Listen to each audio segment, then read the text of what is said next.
আপনারা লক্ষ্য করবেন, আজ থেকে ঠিক 3 দিন আগে একটা স্ক্রুডুবি হয়েছে, যেখানে একটা হৃদয় বিদারক ছবি ফুটে উঠেছে যে এক মা তার শেষ নিঃশ্বাস পর্যন্ত তার ছোট্ট 4 বছরের যে শিশুটা তাকে বুকে জড়িয়ে ধরে মৃত্যুবরণ করেছে।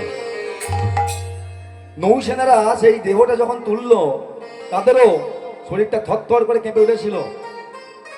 এই ঘটনা বেশি দিনের নয়, মাত্র পরশুদিন 3 দিন আগের ঘটনা, যেখানে যে দেহ দুটো তুললো, দেখা গেল মা তার সন্তানকে বুকে আগলে রেখে দুজনেই মৃত্যুবরণ করেছে। কত যন্ত্রণা, কত কষ্ট সহ্য করার পরেও মা কিন্তু নিজের সন্তানকে ছাড়েনি। এই হলো মায়ের ভালোবাসা, এই হলো মায়ের আদর। তাই সেই ছেলেটি মাঝপথে যখন তার মা চলে গেল, সে মনে করলো আমার জীবনে আর কেউ নেই।